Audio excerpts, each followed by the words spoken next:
Roll. Rolling set.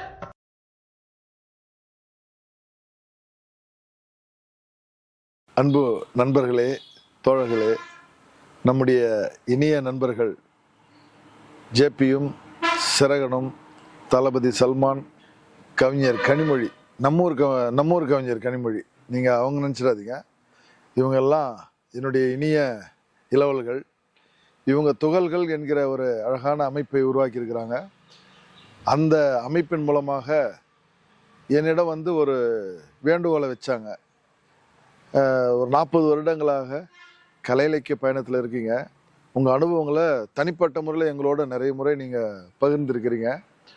ஆனால் அதை ஒரு ஆவணப்படுத்தணும்னு நாங்கள் ஆசைப்படுறோம் அப்படின்னு சொன்னாங்க. ஏற்கனவே நம்முடைய தென்பெண்ணை இலக்கிய சமவெளியை சேர்ந்த வெற்றி முரசு போன்றவர்கள் எல்லாம் என்னிடம் இது சும்மா பேசினாங்க.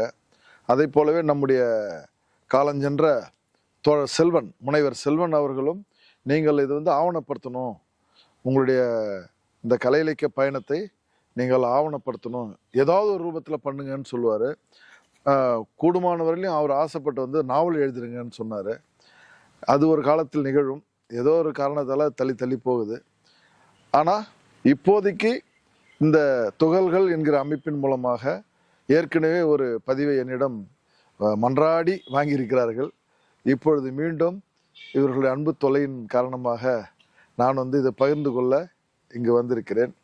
2004 வருஷம் டிசம்பர் 25, 26 2 நாட்களில் திருவண்ணாமலையில் வந்து கலை இலக்கிய பெருமன்றத்தினுடைய மாநில மாநாடு நடந்ததுங்க. அந்த மாநாட்டில் தமிழ்நாட்டில் இருக்கக்கூடிய மிக முக்கியமான எழுத்தாளர்கள் நிறைய பேர் வந்தாங்க. அதில் வந்து ஒரு 300லேருந்து 400 பேர் எழுத்தாளர்களும் கலைஞர்களும் பங்கேற்றாங்க. 2 நாள் திருவண்ணாமலையில் வந்து மிக அற்புதமான விஷயங்கள்லாம் விவாதிக்கப்பட்டது.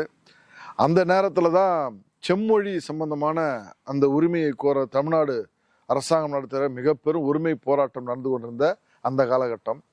அப்போது மரியாதைக்குரிய தமிழறிஞர் மனவை முஸ்தபா அவர்கள் அதற்கு எவ்வளவு பாடுபட்டார் என்பதையெல்லாம் தன்னுடைய அந்த மாநாட்டின் தொடக்க உரையில் வந்து ரொம்ப அருமையாக பேசினார். அது அந்த மாதிரியான பல நினைவுகள் இந்த திருவண்ணாமலையில் நாங்கள் வந்து ஒரு களமாக இருந்து இதெல்லாம் செயல்படுத்தி இருக்கிறோன்றது நினைக்கிற பொழுது ரொம்ப சந்தோஷமாகவும் அர்த்தபூர்வமாகவும் தெரியுது.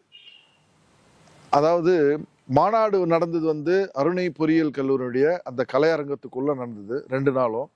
அது ஊருக்கு வெளியே நடக்கிறதால ஊருக்குள்ள ஒரு நிகழ்ச்சி, நம்ம இந்த மக்களோட தொடர்பு உள்ளதாக இந்த மாநாடு தெரிய வேண்டும் அப்படின்றதுக்காக நாங்கள் எடுத்த முயற்சி வந்து கலை இலக்கிய இரவு அப்படின்றத 25ஆம் தேதி சனிக்கிழமை மாலை 6 மணிக்கு திருக்கோயிலூர் ரோடு, வேட்டவளம் ரோடு, திருவள்ளுவர் சிலை அருகில் அந்த கலையிரவை நாங்கள் ஏற்பாடு பண்ணியிருந்தோம். அன்னைக்கு காலையில் திருவள்ளுவர் சிலை ஒட்டின மாதிரி ஒரு பிரம்மாண்டமான கொட்டகை அமைச்சு அந்த கொட்டகைக்குள்ளே ஓவியங்களை வந்து நாங்கள் ஓவிய கண்காட்சியாக வச்சுருந்தோம்.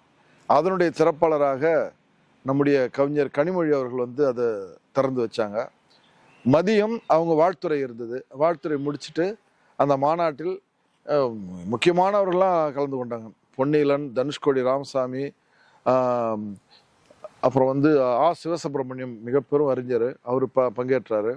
அது தவிர்த்து குன்றக்குடி அடிகளார், அதை போலவே மனவை முஸ்தபா, இன்னும் நிறைய பேர். அதில் எஸ் ராமகிருஷ்ணன் அப்போ தான் ரைஸ் ஆகி வர்றார், அவர். இந்த மாதிரி நாட்டில் நிறைய பேர் வந்து அந்த மாநாட்டில் பங்கேற்றாங்க. மதியம் மாநாட்டில் வந்து கவிஞர் கனிமொழி அவர்கள் வாழ்த்துறை வழங்கிட்டு, நான் நிகழ்ச்சி ஏற்பாட்டாளன் என்ற முறையில் என்னிடம் வந்து நான் விடைபெறட்டுமா அப்படின்னு கேட்டாங்க. நான் வந்து கொஞ்சம் உங்ககிட்ட என்னுடைய அன்பான வேண்டுகோள்னு ஒன்று வச்சேன். சொல்லுங்கள் அப்படின்போது, ஒன்றும் இல்லை, இன்னைக்கு மாலையில் திருவண்ணாமலை ஊருக்குள்ளே ஒரு கலையிரவு நடத்துகிறோம், அதில் சும்மா தொடக்கத்தில் மட்டும் நீங்கள் இருந்து பார்த்துட்டு நீங்கள் போயிடுங்க, கிளம்பிடுங்க அப்படின்னு. ஆனால் என்னென்னா, அவங்களால இதை கண்டு ரசிக்க பார்க்கக்கூட முடியாத ஒரு சூழலில் தொடர்ந்து தொலைபேசியில் கனிமொழி அவர்களுடைய தந்தையார் கலைஞர் கருணாநிதி அவர்கள் தொடர்ந்து ஃபோனில் பேசினே இருக்கார். அம்மா எப்போம்மா வர, என்ன பண்ண, என்ன பேசினேன்னு தொடர்ந்து ஃபோனில் கேட்டுனே இருக்கார் அவர்கிட்ட, அவங்கக்கிட்ட. இப்போ இந்த சூழலில் இப்படி ஒரு நெருக்கடி இருக்கிறது நான் உணர்ந்த பிறகு நம்முடைய மரியாதைக்குரிய தோழர் கம்யூனிஸ்ட் கட்சியோட மூத்த தலைவர் நல்லக்கண்ணு அவர்கிட்ட இந்த விஷயத்த சொன்னேன். அவங்க இன்னைக்கு மாலை அந்த கலையரவு நடக்குது இல்லையா, அந்த கலையரவில் அவங்க பங்கேற்கணும். கொஞ்ச நேரம் இருந்துட்டு அவங்க கிளம்பிட்டோம். ஏன்னா உதிரிப்பூக்கள் மகேந்திரன் தமிழகத்தினுடைய மிக முக்கியமான ஒரு இயக்குனர், திரைப்பட இயக்குனர், அவருக்கு பாராட்டு விழா நடத்துகிறோம். அந்த பாராட்டு விழாவில் அவங்க பங்கேற்கணும். அந்த பாராட்டு விழாவில் கவிஞர் அறிவுமதி, நல்லக்கண்ணு போன்றவர்கள்லாம் அவருக்கு நினைவாக பேச இருக்கிறாங்க. அவருடைய ஆளுமையை பற்றி பேச இருக்கிறாங்க. அந்த நேரத்தில் கனிமொழி அவர்கள் இருந்தால் நல்லாயிருக்கும் இந்த மாதிரி நான் சொன்னேன். அவர் உடனே தொலைபேசியில் தொடர்பு கொண்டார். அடுத்து நான் இருக்கிறேன்னு சொல்லிட்டாங்க. மாலை அதே மாதிரி 6 மணிக்கு 6:30க்கெல்லாம் தொடங்கிடுச்சு நிகழ்ச்சி. பெரிய மேளத்தோட, பாப்பம்பாடி பெரிய மேளத்தோட அந்த நிகழ்ச்சி அப்படியே தொடங்குது. அந்த பின்னாடி இருக்கிற பின்னணியெல்லாம் ஒரு மரபார்ந்த மிக அற்புதமான ஒரு காட்சிகளாக அது ஓவியர் ராமச்சந்திரனும் நம்முடைய தோழர் ஸ்ரீதர், காலஞ்சென்ற நாங்களாம் பிரதர்னு கூப்பிடுவோம் ஸ்ரீதர், அவர், அப்புறம் நம்முடைய பறவைகளின் காதலர் குமார், இவரெல்லாம் வந்து அந்த மாநாட்டு பின்னணியை மிக அழகாக வடிவமைச்சிருந்தாங்க. அந்த மாநாட்டு மேடைக்கு முன்னாடி திரண்டிருந்த மக்கள் வந்து ஒரு குறைஞ்சது 10,000 பேர் இருப்பாங்க. மிக பிரம்மாண்டமான கூட்டம். அவங்களுக்கு வந்தோடனே கனிமொழி பார்த்தோன்னே பிரமிப்பாயிடுச்சு. திருவண்ணாமலையில் இப்படி ஒரு விஷயம் நடக்குதா அப்படின்னு.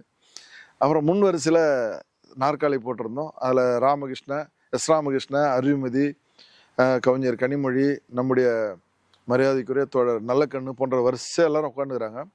இப்போ வந்து பெரிய மேளத்துக்கு அடுத்தடுத்து நிகழ்ச்சி அப்படியே போயினே இருக்குது. அவங்க கிளம்புற மூடில் இருக்காங்க. கையில் வந்து குழந்தை ஆதித்யான்னு அவங்க பையன், அவர் 3-4-5 வயசு இருக்கும், அவ்வளோதான். நல்ல உறக்கத்தில் இருக்காப்புல. அவர் அங்கேருந்து அவங்க கிளம்பட்டுமான்ற டோனில் பார்க்குறாங்க. நான் வந்து என்ன பண்ணேன், டக்குன்னு மகேந்திரன், உதிரிப்பூக்கள் மகேந்திரனுக்கான பாராட்டு விழாவில் நல்லக்கண்ணு அவர்கள் சால்வை போடும்போது இவங்களை கவிஞர் கனிமொழி வந்து நினைவு பரிசு தருவாங்கன்னு சொல்லி சொன்னேன். உடனே மேடைக்கு வந்து நினைவு பரிசு தந்துட்டு நான் கிளம்பட்டுமா அப்படின்னாங்க. இருங்க, குழந்தை இப்போ தூங்குற அந்த இதில் இருக்காப்ல இல்லையா, உறக்கத்தில், இப்போ இன்னும் கொஞ்ச நேரத்தில் பாருங்கள் ஒரு மேஜிக் நடக்க போகுது அப்படின்னு சொல்லிட்டு ஒரு நாடகத்தை, அங்கே ஒரு 20 நிமிடம் நாடகம், அது அந்த நாடகத்தை அரங்கேற்றணும்.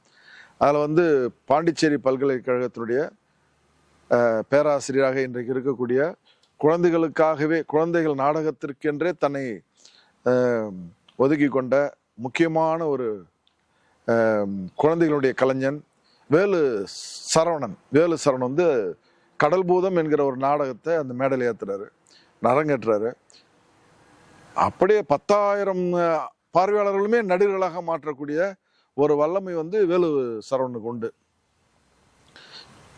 பார்த்தா இப்போ அந்த ஆதித்யா ஒரு தூக்கத்தில் இருந்தவரெல்லாம் அவரும் ஒரு கேரக்டராக மாறிட்டார். அவரும் அந்த காட்சியில் அவரும் பயங்கரமாக சத்தம் போட்டு கத்தி ரொம்ப கொண்டாட்டமான அந்த நாடகம் நடந்து முடிந்த பிறகு அதுக்கப்புறம் நிகழ்ச்சி அவங்க வந்து விட்டு பிரிவது மனசே இல்லை. நிகழ்ச்சி முடிகிறவர்களே இருந்து, அந்த கலையரவு முடிகிறவர்களே இருந்து பிரியா விடை பெற்று சென்றாங்க.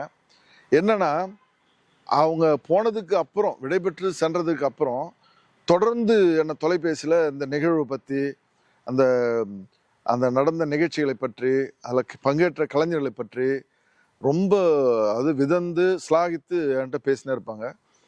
அப்புறம் கொஞ்ச நாள் பொறுத்தோன்னே ஒவ்வொருத்தருடைய நம்பராக என்கிட்ட கேட்டாங்க, அவங்களோட தொடர்பு எல்லாம் வேணும்னாங்க.